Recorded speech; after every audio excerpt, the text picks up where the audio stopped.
NEET 2026 में अब सिर्फ कुछ महीने बचे और डर लगने लग गया है कि इतना सारा सिलेबस बचा है, उसको टाइम पर हम कैसे खत्म करेंगे। अगर हमने सिलेबस टाइम पर खत्म नहीं किया तो उसके बाद हमको हजारों क्वेश्चन भी प्रैक्टिस करने जो हर एक टॉप रैंकर कर रहा है। अब डर लग रहा है कि इतना सारा रिवीजन है, बार बार सिलेबस करना पड़ेगा, तब जाकर दिमाग में रहेगा, वो हमारा कैसे होगा। अब डर लग रहा है कि जितने भी बच्चे टॉप 500 में रैंक लेकर आते हैं नीट के अंदर, वो 100 से 150 टेस्ट लास्ट के 2-3 महीने में देते हैं, हमें भी वो देने पड़ेंगे। हाय, मेरा नाम है प्रतीक गुप्ता। अगले 15 मिनट में मैं आपको ये बता दूंगा कि आप किस तरीके से अपना सिलेबस, अपना रिवीजन, अपना टेस्ट, अपनी प्रैक्टिस सब कुछ कर रहे होंगे, वो भी टफेस्ट लेवल ऑफ नीट तक, कि आपकी भी टॉप रैंक आ सके।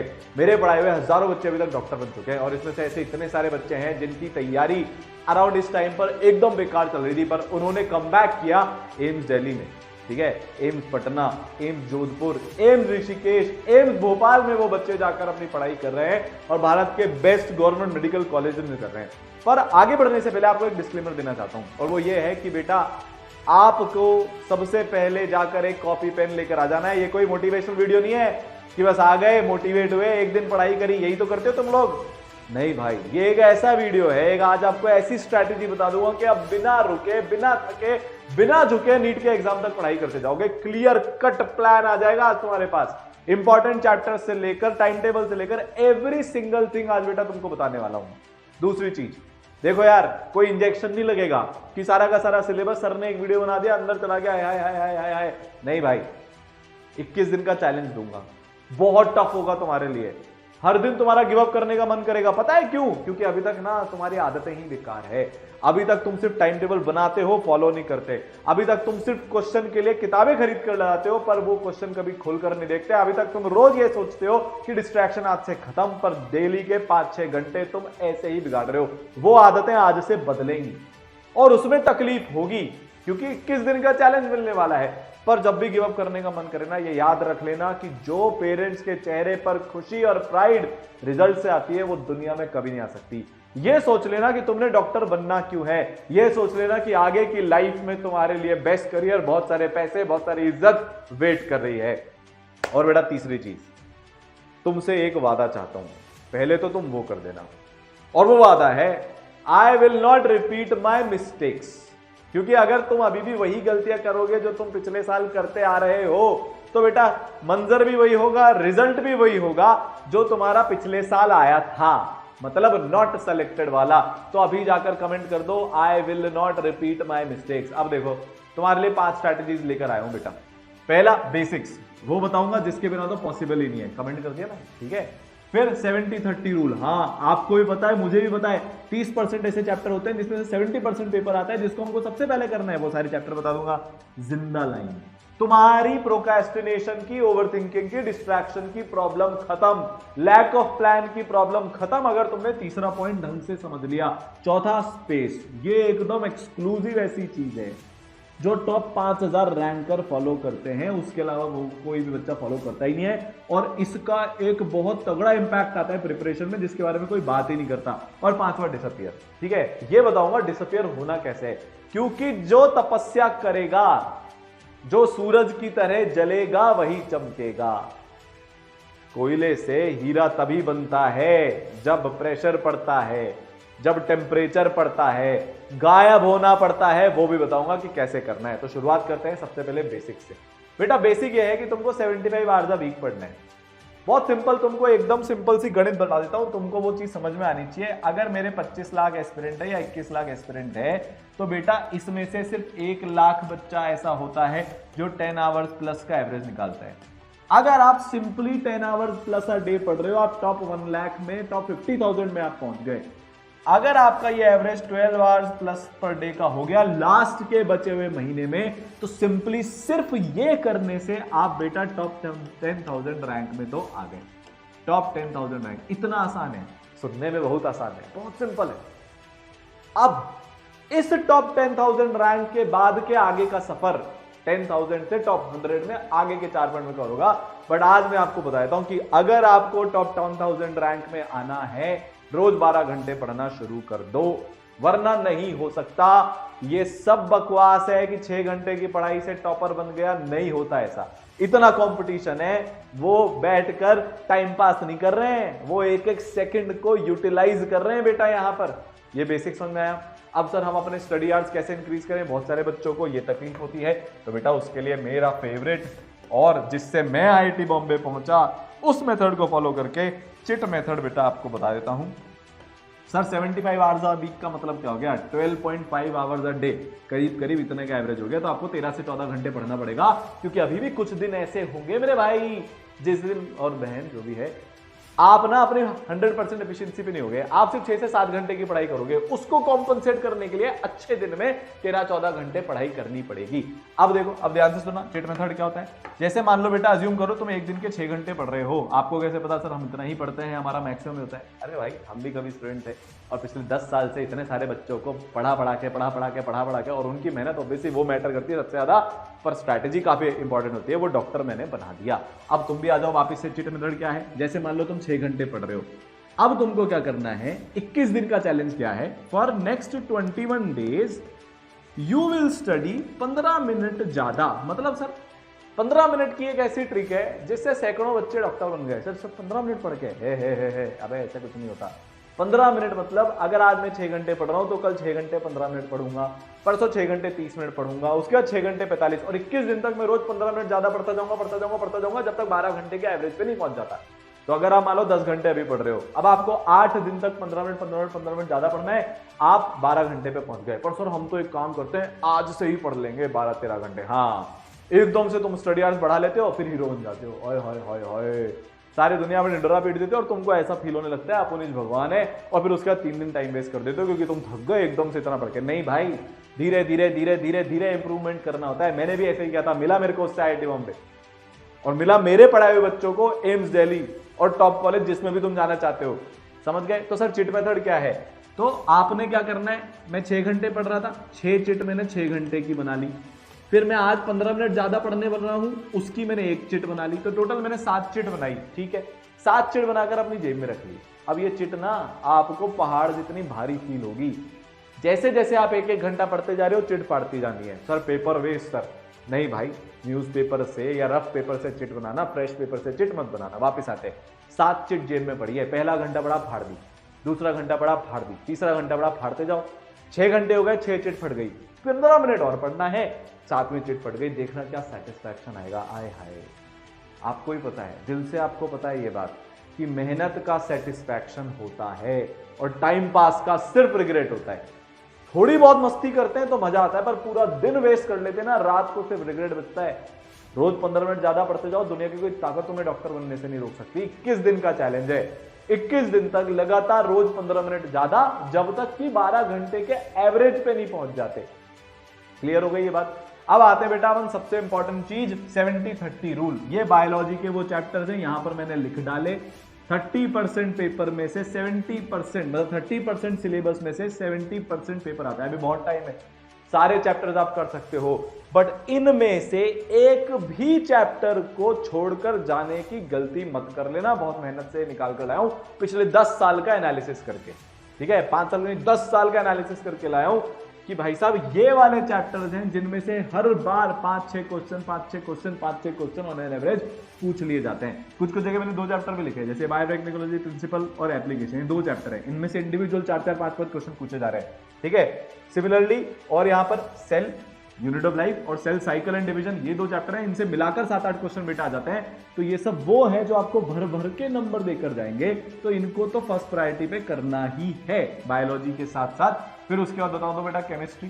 ठीक है, ये आपके केमिस्ट्री के चैप्टर हो गए, ये हमारे येलो वाले हो गए फिजिकल के, व्हाइट वाले हो गए बेटा इनऑर्गेनिक के, और बेटा ये ब्लू वाले हो गए अपने ऑर्गेनिक के। ठीक है, तो फिजिकल, इनऑर्गेनिक, ऑर्गेनिक, ये तो बेटा वो है जिनको आप छोड़ने की गलती भी नहीं कर सकते। करना सारा है, मैं फिर से बोल रहा हूं, बट मेजॉरिटी टाइम इन पर स्पेंड करना है। अपने दिमाग में क्लैरिटी होनी चाहिए है। इन चैप्टर्स को बहुत डेप्थ में, बहुत अच्छे से, इनकी क्वेश्चन प्रैक्टिस भी ज्यादा करेंगे हम लोग। बाकी सारे चैप्टर्स को कवर करते करते बात समझ गए। हमको अगले 3 महीने में, 2 महीने में सिलेबस खत्म करना है। बताऊंगा पूरा सिलेबस कैसे खत्म करना है, बट टॉप प्रायोरिटी पे ये वाले चैप्टर्स बेटर रहने वाले हैं। फिर इसके बाद आप कर रहे होंगे फिजिक्स के ये सारे चैप्टर्स, लिख डालो इनको, स्क्रीनशॉट ले लेना, बाद में उतार लेना। ठीक है, बात समझ आ गई? ये पूरा अपना मॉडर्न फिजिक्स का पार्ट है। 8 क्वेश्चन, 7 से 8 क्वेश्चन मॉडर्न फिजिक्स आ रहे हैं, और ये आपके लिए तो बेटा डबल धमाका है। केमिस्ट्री में अगर आप देखोगे तो केमिस्ट्री में भी आपके पास एटॉमिक है, और वही एटॉमिक स्ट्रक्चर फिजिक्स में मॉडर्न फिजिक्स नाम से आ जाता है। तो एक चैप्टर से 12 क्वेश्चन आ रहे हैं। अब कोई पागल ही होगा जो केमिस्ट्री में और फिजिक्स में मॉडर्न फिजिक्स छोड़कर जाएगा। कहीं तुम तो वो पागल नहीं थे नीट 2025 में, नीट 2023 में मत बनना। अब इस बार ध्यान रखना, ठीक है। अब आते हैं सर वो चीज जो ब्रह्मास्त्र है, जिंदा लाइन। एक सिचुएशन इमेजिन करो, तुम्हारे को 30 मिनट बाद ट्रेन पकड़नी है और तुमको साथ में डिनर भी करना है। कितने मिनट में डिनर करोगे? 10 मिनट स्टेशन दूर है, 5 मिनट में फटाक से डिनर खाओगे, 10 मिनट बाद निकलोगे, मतलब 10 मिनट में पहुंचोगे, ट्रेन पकड़ लोगे। वहीं पर अगर तुमको ट्रेन नहीं पकड़नी होती तो बेटा तुम तारक मेहता खोलते सबसे पहले, है ना। फिर तुम आधे घंटे का एपिसोड देखते देखते देखते खाते, आधे घंटे तो खाने में लग जाते। इसका मतलब कोई सा भी टास्क उतना टाइम ले लेता है जितना हम उसको असाइन करते हैं। इसी को पार्किंसंस लॉ बोला जाता है। तो आपको बेटा आज से अभी से डेडलाइन बनानी पड़ेगी, और डेडलाइन को मैं जिंदा लाइन बोलता हूं। डेडलाइन बनाते तो सब हैं, पर उन डेडलाइंस को जिंदा कोई नहीं रखता। प्लानिंग करके पेपर पे सब छोड़ देते हैं, बट उसको 4-4.5 महीने लगातार जिंदा कोई भी नहीं रखता। आपको क्या करना है, आपको जाकर फटाफट से एक A3 की शीट लानी है पेपर की, ठीक है। उसको चिपकाना है, मतलब पहले उसको ऊपर हम कुछ लिखेंगे, एक प्लान बनाएंगे, फिर हम उसको एकदम अपनी स्टडी टेबल के सामने बेटा चिपका लेंगे। उस प्लान के 2 हिस्से हैं बेटा। क्या क्या है? सबसे पहले आपको आज अपना बैठकर स्ट्रॉन्ग, मीडियम और वीक एनालिसिस करना है। सारे चैप्टर्स लिख लो, बायोलॉजी के सारे चैप्टर्स लिख लो, आपके फिजिक्स के सारे चैप्टर्स लिख लो बेटा, आपके केमिस्ट्री के। उसके बाद हर चैप्टर को आप स्ट्रॉन्ग, मीडियम या वीक असाइन करो। पर सर हमको बहुत सारे चैप्टर्स के बारे में तो पता ही नहीं है, तो बेटा बाय डिफॉल्ट जिस भी चैप्टर के बारे में तुमको नहीं पता कि वो तुम्हारा कैसा है, वो वीक की कैटेगरी में चला जाएगा। अब सबसे पहले हमको वो करना है जो हमारे वीक हैं, हमने नहीं पढ़े, और वो इन चैप्टर्स की इस लिस्ट में से आते हैं। यहां पर आपको बात समझ में आ गई। सबसे पहले हम वीक प्लस इंपॉर्टेंट चैप्टर्स उठाने वाले हैं, उसके बाद हम मीडियम प्लस इंपॉर्टेंट चैप्टर्स उठाने वाले हैं, ठीक है भाई। आपने किसी के बिल्कुल लेक्चर्स नहीं देखे, पूरा सिलेबस बाकी है, लेक्चर्स देखना शुरू कर दो। अगर आप अपनी तैयारी बेसिक से शुरू करना चाहते हो, लास्ट टाइम को बेस्ट करना चाहते हो, तो बेटा ई-सरल का कोर्स भी आ गया है नीट 2026 के लिए। उसमें भारत के बेस्ट टीचर्स टॉप 100 की, जिन्होंने बहुत सारे बच्चों को पढ़ाया है, साथ में आपको मेंटरशिप मिलने वाली है, जिससे अभी मैं देख रहा हूं बच्चे 15-16 घंटे की पढ़ाई कर रहे हैं, और वो बच्चे जो 10 लाख से भी ज्यादा रैंक लेकर आए थे नीट 2025 के अंदर, आज वो बेटा 600 प्लस मार्क्स को टच कर रहे हैं। आपका भी ऐसा कमबैक हो सकता है, ठीक है। आपने, चलो वापस आते हैं, वीक प्लस इंपॉर्टेंट सबसे पहले पढ़ लिए, मीडियम प्लस इंपॉर्टेंट सबसे पहले पढ़ लिए, थ्योरी बाकी है तो थ्योरी, सवाल बाकी है तो सवाल, पूरा चैप्टर बाकी है तो पूरा चैप्टर, ठीक है। यहां तक हम देख रहे हैं कि हमारा सब कुछ सिलेबस कवर हो गया। फिर इसके बाद जब ये सब हो जाएगा तो हम स्ट्रॉन्ग प्लस इंपॉर्टेंट का रिवीजन उसके बाद चालू कर देंगे। इस तरीके से आपको अपनी लिस्ट बनानी है चैप्टर की, और इस तरीके से आपको उनको करते जाना है। यहां तक सबको बात समझ में आ गई। इससे होगा क्या कि हमारे इंपॉर्टेंट चैप्टर्स कभी भी वीक में नहीं छूटेंगे। अच्छा सर, तो डेडलाइन क्या होगी? बेटा डेडलाइन होगी इसकी ये, आपको ये सारा काम, देखो अभी पूरा दिसंबर बाकी है, जनवरी बाकी है, फरवरी बाकी है, ये काम आप फर्स्ट वीक ऑफ फरवरी तक खत्म कर दोगे। फर्स्ट वीक ऑफ फरवरी तक आराम से हो सकता है, पिछले साल भी बच्चों ने किया है। इसके अलावा वैसे भी और कोई ऑप्शन नहीं है। अब जो चैप्टर बच गए बेटा, उसको आप 15 मार्च तक खत्म करोगे। कौन से वाले? प्रायोरिटी क्या है? वीक प्लस बचे हुए चैप्टर, फिर सेम मीडियम प्लस बचे हुए चैप्टर, और फिर फाइनली स्ट्रॉन्ग वाले चैप्टर जो उनमें जो मैंने लिस्ट दी उसमें से नहीं है, उनका बेटा रिवीजन आप कर रहे होंगे। कब तक सब कुछ खत्म हो जाएगा? हमारा एक राउंड पूरा सिलेबस जो है अच्छे से ढंग से बेटा 15 मार्च। फिर 15 मार्च के बाद आप 2 राउंड ऑफ रिवीजन बनाओगे। 15 मार्च के बाद आप पहला राउंड ऑफ रिवीजन करोगे 15 अप्रैल तक। यहां पर बेटा आपका रिवीजन चलने वाला है, और फिर बेटा 15 अप्रैल, 16 अप्रैल से 30 अप्रैल तक आप सेकेंड राउंड ऑफ रिवीजन कर रहे होंगे, रिवीजन 2, रिवीजन 1। ये हो गई आपकी परफेक्ट प्लानिंग, ठीक है। सिलेबस कैसे खत्म करना है यहां तक सबको समझाया। अब दूसरी चीज, बहुत सारे बच्चे क्या करते हैं, सर ये CRPT क्या है? ध्यान से समझो। C फॉर कॉन्सेप्ट मतलब थ्योरी, R फॉर रिवीजन बेटा, P फॉर प्रैक्टिस बेटा, और T फॉर टेस्ट। अब ना आप सेलेक्टिव हो भाई साहब। सेलेक्टिव हो मतलब सिर्फ theory theory theory theory theory पढ़ते जाते हो। सवाल आपने करने नहीं है, टेस्ट आपने देने नहीं है, और जो रोज पढ़ रहे हो उसका रिवीजन आपने नहीं करना। आपको अपने दिमाग में एक प्लानिंग बनानी पड़ेगी टास्क टेबल की। थोड़ा सा कॉम्प्लिकेटेड हो रहा है, एकेडमिक हो रहा है, बट ये जरूरी है। हवा में बातें नहीं करने वाला था, सब कुछ बताने वाला था आपको। तो आपका एक दिन कैसा दिखेगा ध्यान से देखना। हम मिनिमम 12 से 13 घंटे पढ़ रहे हैं सर, तो आप कॉन्सेप्ट को 5 घंटे असाइन करो। एक दिन में हम नई थ्योरी 5 घंटे की पढ़ेंगे, जो हमने पढ़ा उसका हम 1 घंटे का रिवीजन करेंगे, उस दिन जो हमने पढ़ा फिर हम इसकी 4 से 5 घंटे की प्रैक्टिस करेंगे और फिर हम 1 घंटे का इसका टेस्ट देंगे बेटा। तो ये कितने घंटे हो गए? 11 घंटे प्लस हमारा 1 आवर हमारे बैकलॉग को डेडिकेटेड है। ये हमारी एक दिन की प्लानिंग हो गई। तो जब आप रोज रात को सो रहे हो तो सोने से पहले आपको आपकी टास्क टेबल बनानी है। जब मैं प्रिपरेशन करता था, मैंने ड्रॉप ईयर में आईआईटी बॉम्बे क्रैक किया था, तो मेरी टास्क टेबल कैसी दिखती थी? सबसे पहले मैं क्लास लिख लेता था कि भाई साहब मेरी क्लास होने वाली है 8:30 टू जो भी है 1:30, ये 5 घंटे तो मेरी क्लास में चले गए। ठीक है, 6 घंटे की क्लास मिली तो इसको 6 कर लेना, आपको 1 घंटे एक्स्ट्रा ज्यादा पढ़ना पड़ेगा। फिर उसके बाद मेरी टास्क टेबल में होता था कि मैं 1.5 आवर्स फिजिक्स को होमवर्क करने वाला हूं। ठीक है, फिर मैं 1 आवर केमिस्ट्री का होमवर्क करने वाला हूं, 1.5 आवर या जो भी है, जो चैप्टर चल रहा है उसके डिपेंडिंग ये ऊपर नीचे होता जाता था। बायोलॉजी का लेक्चर का रिवीजन प्लस एनसीईआरटी प्लस उसका होमवर्क करके मैं ये सारे काम यहां पर करने वाला हूं और फिर उसके बाद मेरा 1 घंटे का बैकलॉग यहां पर हो जाएगा। ठीक है, इस तरीके से टास्क टेबल आपको रोज के रोज सोने से पहले बनानी है। यहां तक सबको बात समझ आ गई। अब आते हैं एक सीक्रेट टूल पे जो सिर्फ टॉप 5000 वाले बच्चों को पता होता है, स्पेस। आज से अभी से आपको अपनी पढ़ने की लोकेशन फिक्स करनी है। स्पेस मतलब स्टडी स्पेस अपनी बनानी है। सर मेरे पास तो खुद का रूम ही नहीं है, कोई बात नहीं बेटा, कहीं पर तो पढ़ता है, तेरे घर में एक कोना तो है जहां पर जाकर पढ़ता है, रोज वहीं पढ़ना है।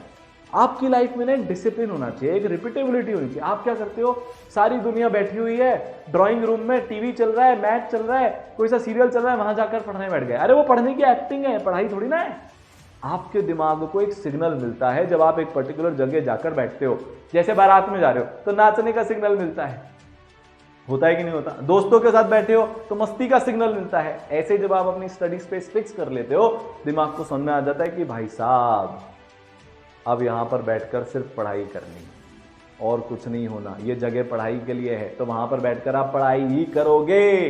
तो आज से अभी से एक जगह फिक्स कर लो, पलंग पे नहीं पढ़ना। पलंग पे बेटा बैठते से ही रजाई दिखती है और रजाई को देखते ही आप उसको ओढ़ते हो और उसको ओढ़ते ही बेटा आप सो जाते हो। फिर सुबह उठकर सिर्फ रिग्रेट होता है और कुछ नहीं होता। आप तो दिन में भी सो जाते हो, सर सर्दी है हम तो कभी भी सो सकते हैं, ऐसा नहीं करना। क्लियर हो गया? 5वीं चीज बेटा डिसअपियर। तो आपको मैंने अभी बताया था कि आपको टास्क टेबल बनानी है। आप दिन भर का 1 घंटा डिस्ट्रैक्शन टाइम फिक्स कर लो, उसमें तुम्हारे को जो डिस्ट्रैक्शन करना है, प्लीज जो डिस्ट्रैक्शन में बोलता हूं उसमें मैक्सिमम आधा घंटा फोन चलाने का टाइम होना चाहिए, उससे ज्यादा का टाइम नहीं होना चाहिए। बाबू सोना अगर तुम्हारी है अभी कट कर दो भाई, क्यों? कुछ नहीं रखा, छोड़कर जाएगी, छोड़कर जाएगा। जिस दिन सिलेक्शन नहीं हुआ, बहुत सारों के साथ तो ऑलरेडी हो चुका है। बड़ी बड़ी बातें करते थे ना लोग, हमेशा तुम्हारे साथ हैं फॉरएवर, बच्चों तक की प्लानिंग हो गई थी, हैं? आज क्या हो गया उनका? निकल लिए ना किसी और के साथ, हैं? तुम रह गए ना अकेले। ऐसे होता है, ये रियलिटी है। लाइफ में जो फेलियर हो जाता है उसके साथ कोई नहीं टिकता। जब तक सामने वाले को लग रहा है तुम उसके लिए काम के हो, वो रहेंगे। बंद कर दो ये सब करना, बाबू सोना, स्क्रोलिंग में टाइम वेस्ट, जबरदस्ती की दोस्ती यारी, कुछ काम नहीं आएगा। तुम्हारे माँ बाप के सपने क्या रात रात भर फोन पर बात करने से पूरे होंगे? तुम्हारे माता पिता के सपने, तुम्हारे खुद के सपने क्या दोस्तों के साथ घंटों घंटों घूमने से पूरे होंगे? तुम लाइफ में पैसा इज्जत क्या वो स्क्रोलिंग करने से कमाओगे? नहीं। वापस आ जाओ, अपनी लाइफ अपने हाथ में ले लो। तुमको चैलेंज दे रहा हूं, अगले 21 दिन तक अपने डिस्ट्रैक्शन को 0 कर दो। औकात है, दम है, हिम्मत है, चैलेंज लेकर दिखाओ। जो तुम्हारी लाइफ का सबसे बड़ा डिस्ट्रैक्शन है उसको छोड़ दो। मैं भी देखता हूं ना, बातें बड़ी बड़ी बहुत कर ली, डींगे बहुत हाक ली, अब एक्शन का टाइम है। अभी लो, जो तुम्हारा डिस्ट्रैक्शन है उसको कागज पे लिखो, उसको फाड़ के फेंक दो और 21 दिन तक उसको हाथ मत लगाना। अपने आप तुम्हारे को यूनिवर्स को सिग्नल चला जाएगा कौन बच्चा कितना सीरियस है। मुश्किल होगा, बार बार मन करेगा उस चीज को करने का, बट रोकना पड़ेगा, नो अदर ऑप्शन। या तो बेटा तेरे डिस्ट्रैक्शन को हां बोल दे या एम्स को हां बोल दे, दोनों को साइमल्टेनियसली हां नहीं बोल सकते। क्लियर है? समझ में आ गया? तो अब तपस्या मोड ऑन करना पड़ेगा, अब गायब होना पड़ेगा। अब पागल होना पड़ेगा। जब ये होगे तो कमबैक होना शुरू होगा, और कमबैक करना जरूरी है, ये तुम्हें भी पता है और मुझे भी। ठीक है, तो जो बताया आज उसको फॉलो कर लेना। इसको फॉलो करके सैकड़ों के सपने पूरे हो गए, हजारों के सपने पूरे हो गए, तुम्हारे भी हो सकते हैं। All the best.